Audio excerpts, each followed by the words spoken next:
प्रेम नाही सांगता बोलता दाविता अनुभव चित्ता चित्त जाणे. आणि प्रेमासारखी संपत्ती जगात नाही. तुम्ही जे पेरा ते उगवतं. बाभळीचं बी लावा तर झाड बाभळीचं उगवेल. आंब्याची कोळी लावा तर आंबा. दुसऱ्याला सिवी घाला ते तुम्हाला सिवीज देणार. दुसऱ्यावर प्रेम करा ते तुमच्या डबल तुमच्यावर प्रेम करणार. म्हणून एवढा समाज जमला याचं कारण गुट्टे साहेबांनी समाजाला दिलेलं प्रेम आहे. प्रेम नाही सांगता बोलता दाविता अनुभव चित्ता चित्त जाणे. पेंद्या वाकड्या बोबड्या सुदाम्या ही श्रीकृष्ण आहे. रत्नाकरजी गुट्टे साहेब श्रीकृष्ण आहे. आणि तुमच्यासाठी जमलेले आमचे वारकरी गोपाळ आहे बरं का साहेब. हे गोपाळ जमा झाले सगळे. यांच्याजवळ फारसी ताकद नाही. गोपीचंदन हरिपाठ आहे. तुमच्या करांगोळीत गोवर्धन उचलायची ताकद आहे लक्षात. पण गोवर्धन उचलायसाठी सुद्धा गोपाळांच्या काठ्याची गरज आहे ही लक्षात ठेवा. पेंद्या वाकड्या बोबड्या सुदाम्या श्रीदाम्या मधुमंगल हे देवाचे सगळे गोपाळ पंढरी बाबा. 12 गाव अग्नी गिळला ताई. भगवंतानी 12 गाव अग्नी गिळला. आणि हे गोपाळ म्हणाले कृष्णा आ कर रे आ कर आ. तोंड उघडलं तर कुठे चटका बसला नाही. सगळे गोपाळ म्हणले कृष्णा अरे विडी पोळली तर. ईडी नाही म्हणत बरं का मी नीट समज. विडी विडी आता ईडीच पाठ झाली तुम्हाला. ईडी पोळत नसते विडी पोळते. हा जर हा ना विडी जर पोळली तर उड्या मारतातले लोक. आणि तू 12 गाव अग्नी गिळला तरी चटका बसला नाही. तेव्हा पेंद्या जरा कडक होता. पेंद्या म्हणे तुम्ही सारे कार्य करिता नवल. आपुली सिदुरी खातो त्याचे आले बळ. अरे याची काय ताकद आहे रे. आपल्या गोपाळांच्या एकट्याच्या सगळ्यांच्या सिदुऱ्या एकटा खातो म्हणून चटका सहन केला.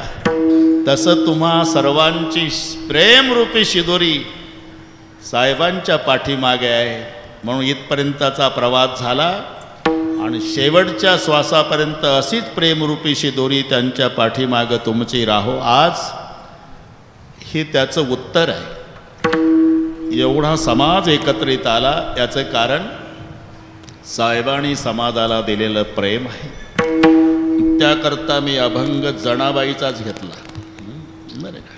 संत जनाबाईचा. तिथे ज्ञानाचा सागर शब्द आहे. अभंग संत जनाबाईचा आहे. ज्यांचं वर्णन केलं ते संत ज्ञानेश्वर महाराज आहे.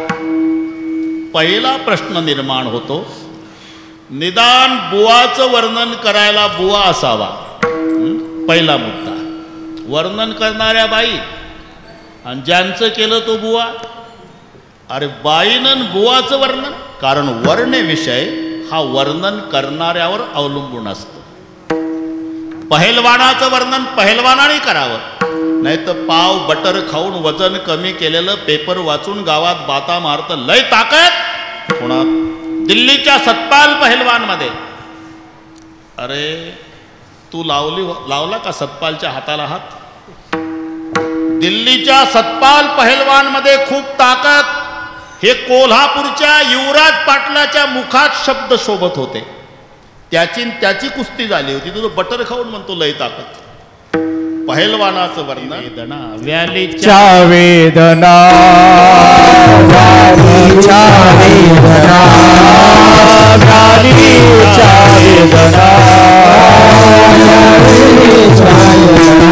नरे वाजुटीच्या मना नरे वाजुटीच्या मना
ब्राह्मणा नही वंद्या विजानाते गुरुवीं प्रसूती वेदना व्यालीच्या वेदना नये प्रभाकर महाराज नये वांझोटीच्या म्हणा.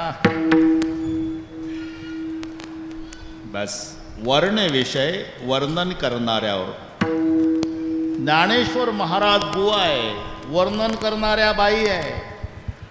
अरे संतत्वामध्ये बाई आणि बुवा हा फरक नाही.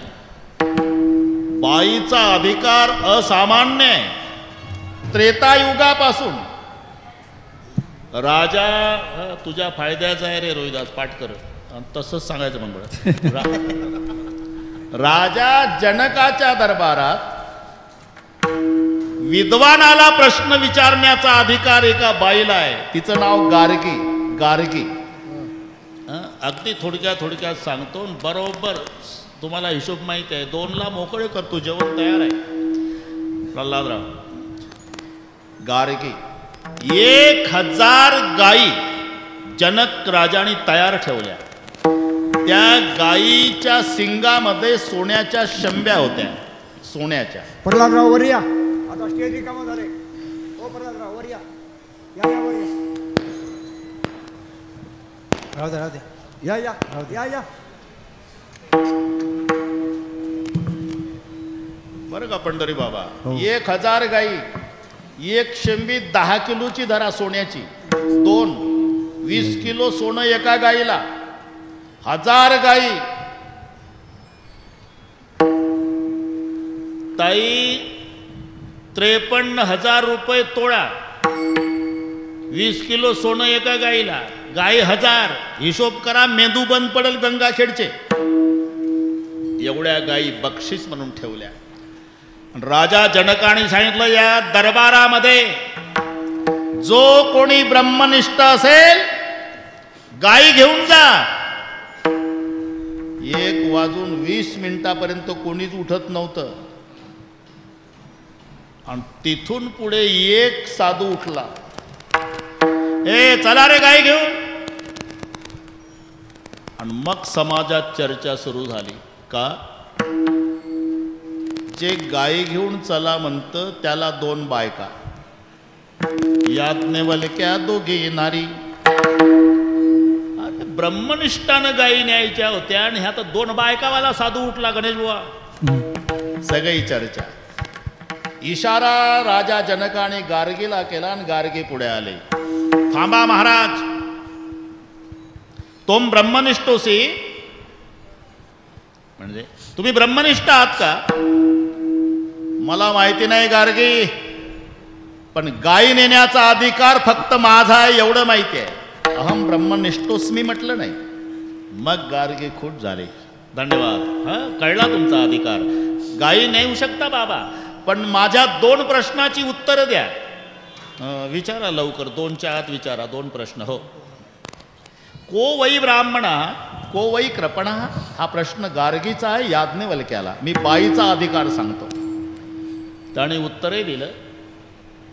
येऊ वै एतदक्षरम अविदित्वा अस्मिन् लोकान् प्रयती सा कृपणः, येऊ वै एतदक्षरम विदित्वा अस्मिन् लोकान् गत्वा सा ब्राह्मणः.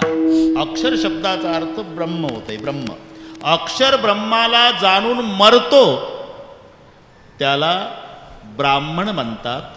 अक्षर ब्रह्माला न जाणता मरतो त्याला कृपण म्हणतात. हा गार्गी याज्ञवल्क्याचा संवाद जनकाच्या दरबारातला आहे.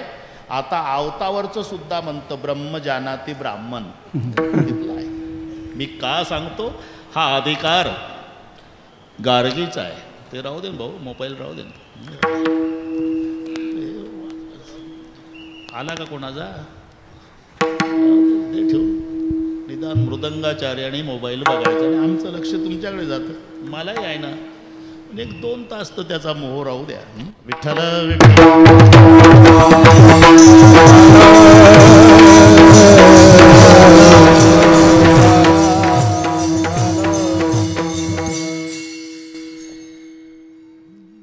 सगळ्या जगाला उपदेश करणारे संत ज्ञानेश्वर महाराज, पण त्यांनाही उपदेश करणारी मुक्ताबाई. बाईचा अधिकार सांगतो मी थोडक्यात आणि थोडक्यात सांगून पूर्ण विराम. काळजी करू नका.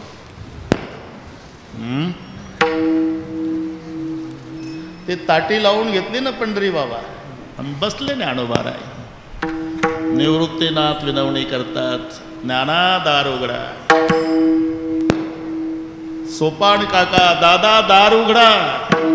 मुक्ताबाई तर दोन्ही हातानं दार वाजून रडू लागले. ते सगळे आठवलं रे रोहिदास. तीच आळंदी. माऊलीनं समाधी घेतली तेव्हा सगळ्यात जास्त बहीण रडत होती मुक्ता पांडुरंगाजवळ. आणि पांडुरंग म्हणाले, मुक्ता रडू नको, मुक्ता रडू नको, मुक्ता रडू नको. देवा, हीच आळंदी आहे. मी 4 वर्षाची होती, 4 वर्षाची. मायबाप गेले तेव्हा मी लहान. पांडुरंगा तेव्हा मी लहान. पांडुरंगा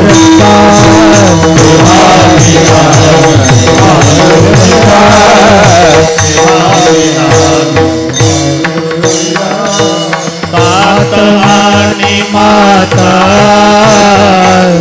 गेले से येथून. आणि माता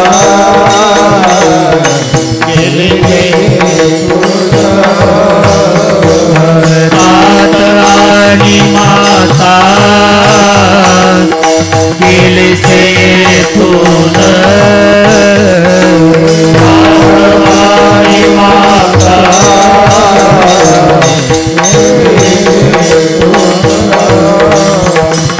तेव्हा मी लहान. पांडुरंगा तेव्हा मी लहान. पांडुरंगा तेव्हा मी लहान. पांडुरंगा तेव्हा मी लहान. पांडुरंगा. बस हीच आळंदी आहे देवा. तात आणि माता गेली से येथून.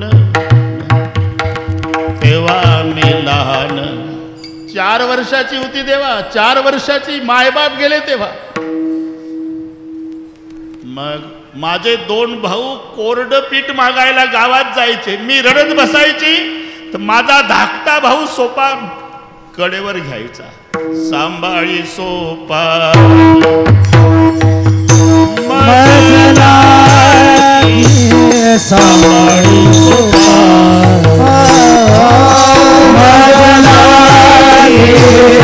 सांभाळी सोपा. मजला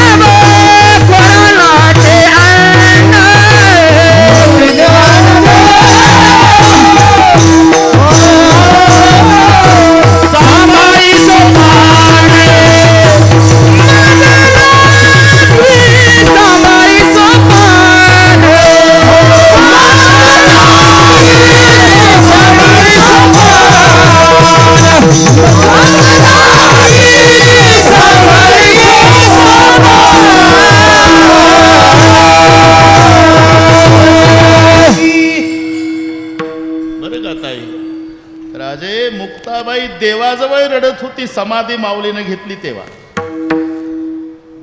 ताता आणि माता गेली से येथून.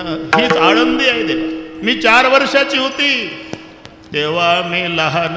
पांडुरंगा. माझे 2 भाऊ गावात जायचे, कोरडं पीठ आणायचे. ज्ञानदेव निवृत्ती, पोरांनाचे अन्न. आणि मी झोपड्यात रडायची तर धाकटा भाऊ कडेवर घेऊन फिरायचा सिद्ध बेटात. सांभाळी सोपान मज लागी. पण त्यावेळेला एवढं दुःख झालं नाही जेवढं आता आमचा दादा ज्ञानोबा जाताना झालं. ज्ञानदेव.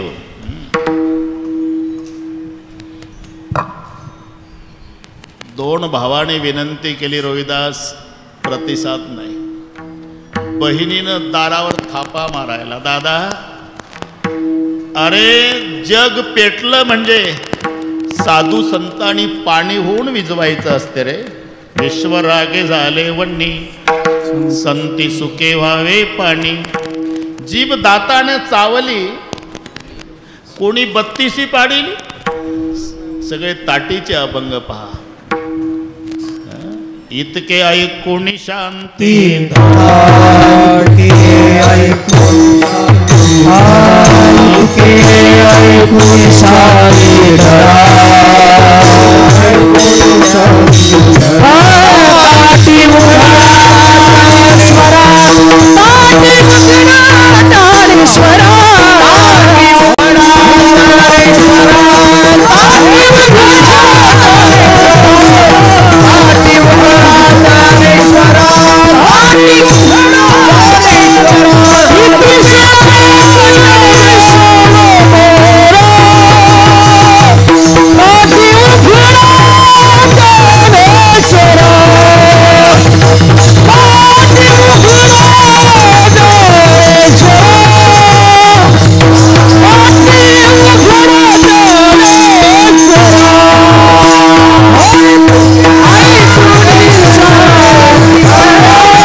गार्गीचा अधिकार.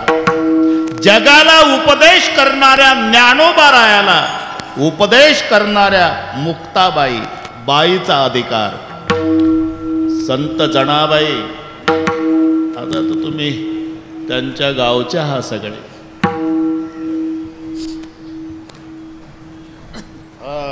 मी तेच वाट पाहत होतो आमचा भगवान कधी बसतोय. ठीक आहे ठीक आहे. आता वयमानाने बसत जा बाबा तुम्ही. कबीरजी पर्यंत कीर्ती संत नामदेवाची गेली काशीला. थोडासा संदर्भ सांगतो जनाबाई आपल्या लक्षात येईल. चकित व्हायचे सगळे. कबीरजी योग्याच्या ध्यानाला न येणारा भगवान तुमच्या माग माग फिरतोय. काय करताय तुम्ही? कबीरजीचं उत्तर ऐका. कबीरा मन ऐसा भयो जैसा जमुना नीर. पाछे पाछे प्रभु फिरत है कहत कबीर कबीर.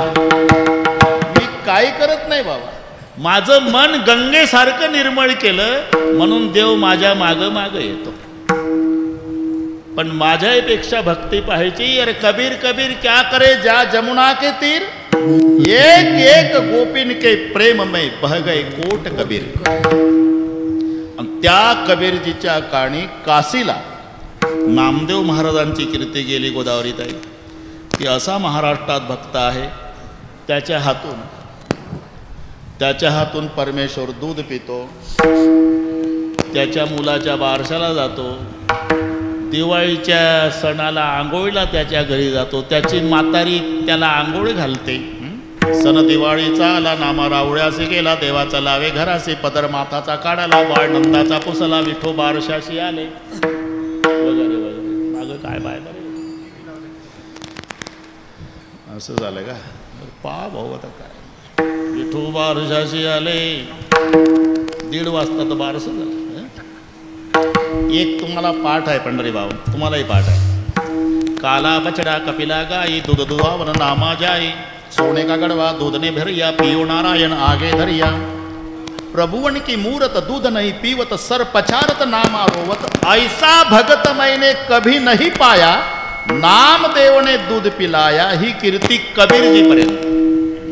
मग अशा संताचं आपण दर्शन घ्यावं म्हणून कबीर महाराज काशीहून निघाले.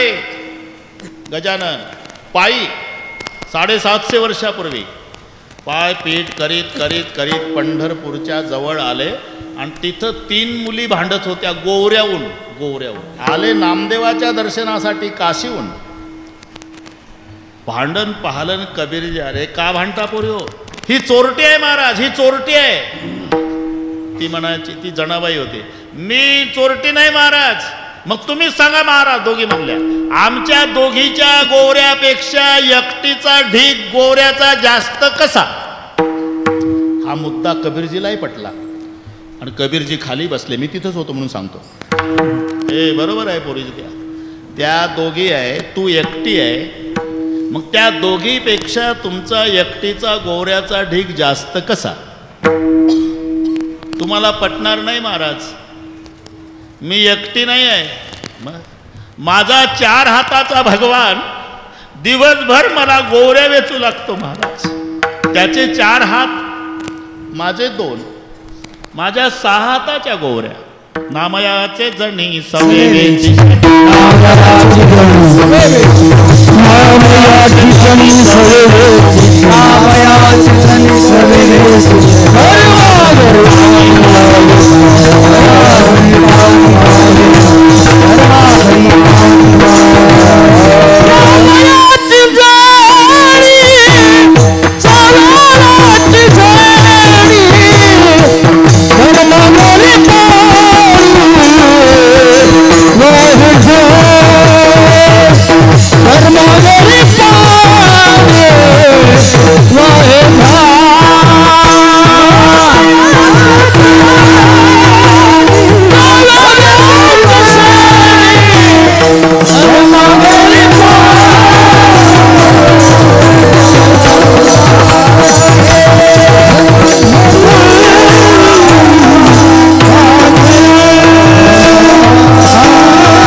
सवेवेची शेणी.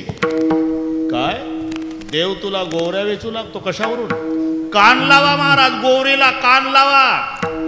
विठ्ठल ध्वनी येत असेल तर गोरी माझी, नसल तर चोरली म्हणा. मग एक एक गोरी कबीरजी उचलायचे, कानाला लावायचे. अरे हे पोरं ते कौतुकच पाहतात रे, तुम्ही लावलंय ते बंद करा होते. ते कीर्तनाची मजाच जाते निघून. सातपुते साहेब ते बंद करायला स्क्रीन, त्याची काही गरज नाही होती. काय पाठीमागाला बंद करा. प्रत्येक जण तिकडेच पाहतो. राहू द्या. जीव तोडू तोडू चाललंय आमचं. स्क्रीन आहे ना पाठीमागली, बंद करा. काय गरज आहे त्याची. ठीक आहे, आता माझाही अर्धा तास राहिला, मी गुंडाळून घेतो. तसं काही नाही, मला संध्याकाळी आहे, पण तुम्हाला मी नाही. मग हे बरेचसे 90% श्रवणासाठी आलेले आहे. याच्यात प्रेक्षक नाही कोणी, सगळे श्रोते आहे. हे काय चालतंय, ते पाय मी दिसतो, ते पाय मी दिसतो, हेच चाललंय. कीर्तन राहिलं बाजूला. विठ्ठल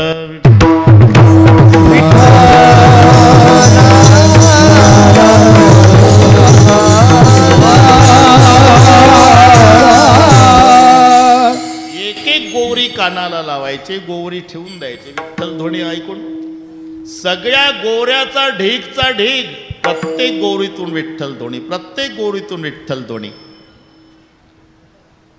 कबीरजी म्हणाले, बेटा आम्ही साधू लोक भारतभर फिरतो, अरे जिवंत माणसाचे तोंड विठ्ठल म्हणत नाही.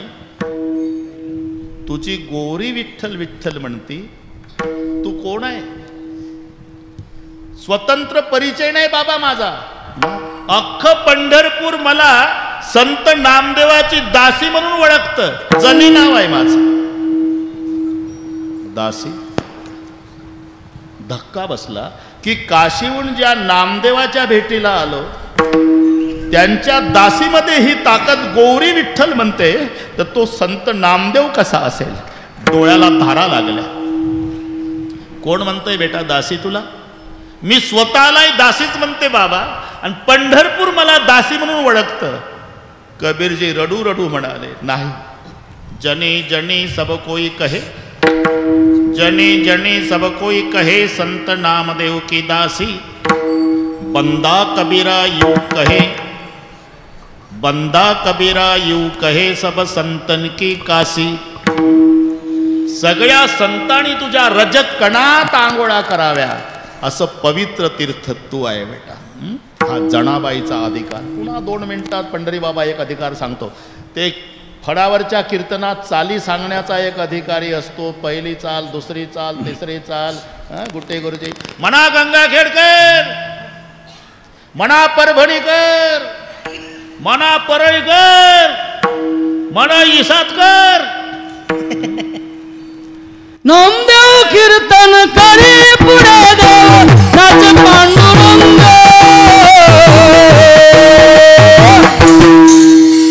जगी म्हणे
संत जनाबाईला होता. आणि पहिली चाल आळंदीकराला होती. कीर्तन नामदेवाचं. पहिल्या चालीचे मानकरी आळंदीकर. याचा अर्थच आहे की ज्ञानेश्वर महाराज उत्कृष्ट गायक होते. चाल कोणालाही म्हणते का, देते का ताई? खरं सांगा, उत्कृष्ट गायक म्हणा आळंदीकर. आणि मग माऊलीनं चाल म्हणावी. जणी म्हणे ज्ञानदेवा बोला अभंग. हा अधिकार संत जनाबाईचा. आता अधिकार सांगितला. वर्णविषय वर्णन करणाऱ्यावर, वर्णन करणाऱ्याही अधिकारी आहे आणि ज्यांचं वर्णन आहे तेही अधिकारी आहे. दोन्ही. जनाबाई म्हणतात घड्याळ झपाट्यानं चाललं रे रोहिदास. जनाबाई म्हणतात काही ज्ञानाचे वडे आहे. हे नीट ऐका. काही ज्ञानाच्या नद्या आहे. वड्याला पाणी असतं, अर्धाच तास टिकतं, अर्धाच तास. पण पट्टीच्या पोहणाऱ्याला जाऊ देत नाही पलीकडे वडा. पावसाच्या दिवसात पर्जन्याचे काळी ओहोळ्याचे नद. पर्जन्याचे काळी ओहोळ्याचे नद. पर्जन्याचे काळी ओहोळ्याचे नद. पर्जन्याचे काळी ओहोळ्याचे नद. वसुडी जाय पुन्हा राहे माये. वसुडी जाय पुन्हा राहे माये. वसुडी जाय पुन्हा राहे माये. वसुडी जाय पुन्हा राहे माये.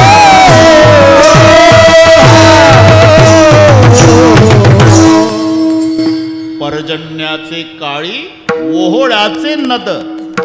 वढा नदीसारखा. पण थोड्याच वेळात वस्त्रुणे जाय बुंद न राहे माझी. थेंब राहत नाही. अर्धा तासच वाहत. ते कास्तकार पेरणी करून आले. ओढा वाहत होता. पलीकडे जायचं रे म्हणला. अरे काय अर्धा तास टिकल पाणी. काय पेरणी केली बरं का शास्त्रीजी? इकडे काय? अरे चिलीम झाली असते आतापर्यंत. मग कोणी मनाई केली? त्यानं चिलीम काढली. खडा काढला. तो खडा पुसला. काडी खोली. फुंकर घालून चिलीम स्वच्छ केली. खडा पुसला. चिलीमीत घातला. तंबाखू टाकला. उलट्या अंगठ्यानं तंबाखू दाबला. त्याला एक कापड गुंडायचा असतो चिलमीला. त्याला छापी म्हणतात. छापी. हे नीट आहे का? आणि तो भिजवायचा असतो. भिजून वलसर करून डबल गुंडाळायचा. डबल का? जोरात ओढल्यानंतर तंबाखू घशात जाऊ नये. फिल्टर होऊन धूर पोटात जावा. हा चिलीम ओढणाऱ्याचा हेतू. म्हणून डबल फिल्टर. डबल. हे टीव्हीला आता झालं डबल. हे खरं चिलमीवाल्याकडे डबल. Double filter. अरे शापी भिजून आण. ते गेलं न भिजवताच आलं. कारण शापे का भिजवलं? थेंब नाही म्हणला वड्यात. थेंब नाही. कोणता वडा? अर्ध्या तासापूर्वी पलीकडे जाऊ देत नव्हता, त्याच्यात शापे भिजवायला पाणी नाही. तसं काहीच ज्ञान वड्यासारखं, वड्यासारखं. मज होणे ज्ञानी कोण आहे,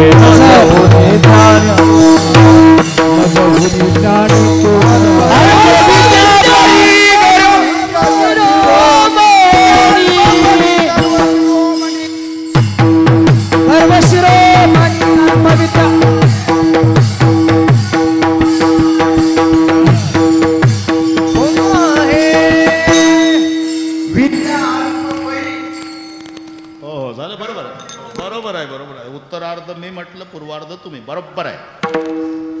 मज होणी ज्ञानी कोण आहे, विद्या अल्प परी गर्व शिरोमणी. हे वड्याचं ज्ञान, वड्याचं बरं का शास्त्रीची, वड्याचं. काही ज्ञानाचे वडे आहे, काही ज्ञानाच्या नद्या आहे. नदीमध्ये चढ उतार आहे. वर्षा काही सरिता चढो लागे पंडुसुता, शरद कालोरी घे सरिता ओटू लागे. जनाबाई म्हणतात काही ज्ञानाचे वडे आहे, काही ज्ञानाच्या नद्या. माझी माऊली ज्ञानाचा सागर, ज्ञानाचा सागर.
जनाबाई म्हणतात माझी माऊली ज्ञानाचा समुद्र आहे, ज्ञानाचा सागर. ते सगळे पाठ आहे तुम्हाला. गणेश भाऊला तर सगळे पाठ आहे. जलसई पतला पुन्हा सुरू करेल ते. पाण्यापेक्षा पातळ ज्ञान आहे. इतकं पातळ आहे की ज्ञानाच्या समुद्राला ते रेड्यापर्यंत पोहोचवता आलं. ज्ञानदेव म्हणे बोल रे ऋग्वेद, रेड्या मुखी वेद बोलवेला. जलसे पतला ज्ञान आहे. ज्ञानाचा समुद्र माऊली आहे. एक 4 भूमिका लक्षात घ्या. वेद डॉक्टर आहे,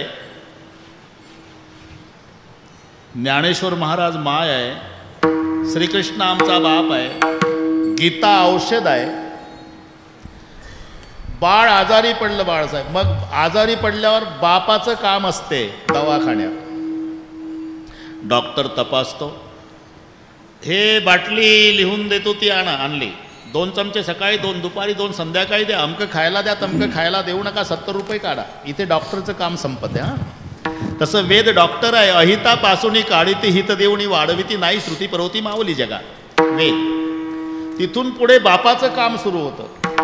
मग बाप राजे कडेवर बाळ घेतो, बाटली घेतो हातात. बाटली म्हणजे औषधाची. हां तेच म्हणतो. हां बाटलीन बाळ दवाखान्यातून घेऊन बाप येतो, आईच्या ताब्यात देतो.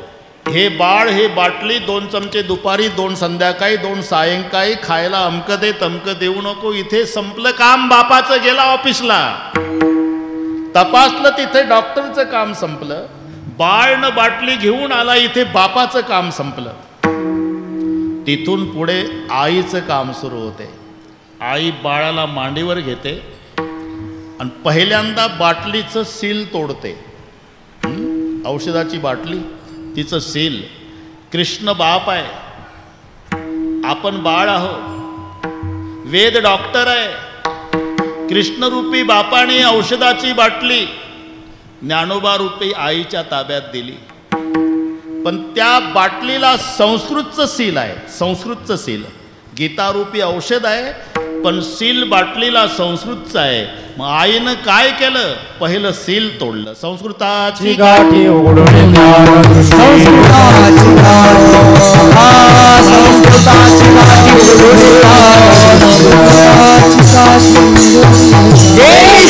मराठी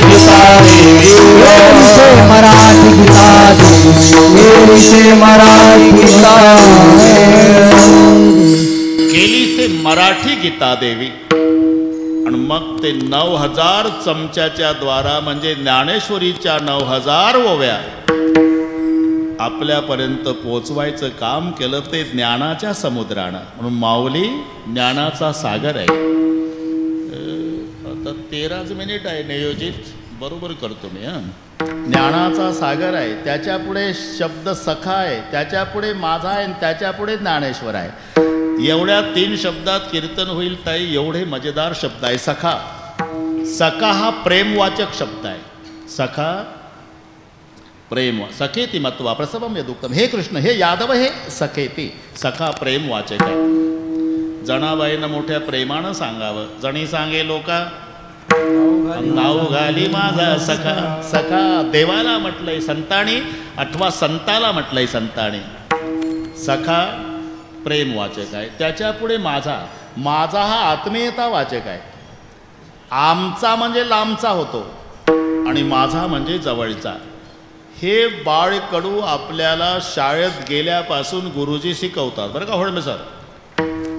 भारत माझा देश आहे. इथून आत्मीयतेला सुरुवात आहे. माझा, आमचा नाही, माझा देश आहे. आत्मीयता आहे. आणि हे तर वर्षे पुन्हा आनंदाचं आहे. आता 15 ऑगस्ट जवळ आली.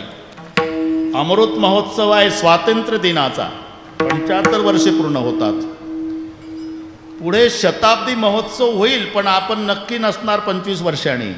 या वर्षी हा अमृत महोत्सव आहे. म्हणून गरीबातल्या गरीबापासून श्रीमंतापर्यंत 13 तारखेपासून आपल्या आपल्या घरावर तिरंगा ध्वज लावायचा आहे. गरीब असेल त्यानं आपल्या झोपड्यावर लावा. श्रीमंत असेल त्यानं आपल्या बंगल्यावर लावा. आपल्या आपल्या ऐपतीनुसार लावा. किती मोठा लावा, आमचं काही म्हणणं नाही. 4 चाकी असेल तर गाडीला लावा. गरिबाची सायकल असेल, मुंडे पोस्टमॅन, त्यांनी आपल्या सायकल. स्वातंत्र्य दिन, अमृत महोत्सव. माझा. बाळ गंगाधर टिळक शाळेमध्ये शिकत असताना 10 वर्षाचे होते, 4थीला असेल, आणि गुरुजींनी नकाशा पुढे टांगला. विचारू लागले रोहिदास, नकाशा कशाचा, नकाशा कशाचा, उठ रे. एक एक विद्यार्थी उठायचा. नकाशा भारताचा आहे गुरुजी. बैस खाली. तू सांग रे. नकाशा हिंदुस्थानचा आहे गुरुजी. बैस खाली. तू सांग रे. नकाशा इंडियाचा आहे सर. बैस खाली. असं करता करता राजे नंबर टिळकावर आला. टिळक, नकाशा कशाचा आहे? 10 वर्षाची मूर्ती. थांबले नाही जाग्यावर. ताड ताड ताड ताड चालत नकाशाजवळ. 10 वर्षाचे टिळक, 4थीला. एक हात नकाशाला लावला, छातीला एक. 10 वर्षाच्या लेकरानं. आणि सांगितलं, हा नकाशा माझ्या देशाचा आहे गुरुजी. याला आत्मीयता म्हणतात. तसं सखा माझा ही आत्मीयता जनाबाई ज्ञानोबारायाबद्दल. ज्ञानाचा सागर सका माझा ज्ञानेश्वर. ज्ञानेश्वर शब्दाचा अर्थ आहे ज्ञानम एव ईश्वराः. एव शब्द महत्वाचा आहे. एव म्हणजे च होते, च मराठीमध्ये. सत्यमेव जयते.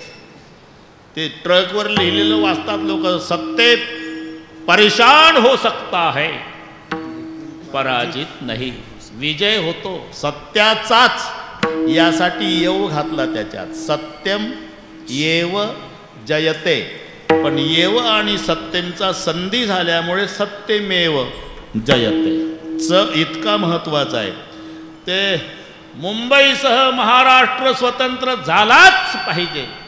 मुंबईसह महाराष्ट्र स्वतंत्र झालाच पाहिजे. अख्ख्या मुंबईत मोर्चे. यशवंतरावजी चव्हाण होते तेव्हा. मोर्चांना म्हणायचे, अरे सरळ सरळ म्हणा ना, मुंबईसह महाराष्ट्र स्वतंत्र झाला पाहिजे. च कशाला वापरता साहेब? च महत्वाचं आहे का? तुमचं आडनाव चव्हाण आहे. च जर काढला तर वाहनच राहते साहेब. मी यासाठी सांगतो. तसं ज्ञानम एव ईश्वराः. ज्ञानाचाच ईश्वर त्याला म्हणतात ज्ञानेश्वर. ऐके का ज्ञान चक्रवर्ती, तो ज्ञानाचीच मूर्ती. म्हणून ज्ञानाचा समुद्र आहे, सखा आहे, माझे आहे, ज्ञानाचे ईश्वर आहे. जनाबाई म्हणतात मला असं वाटतं मरणी जावे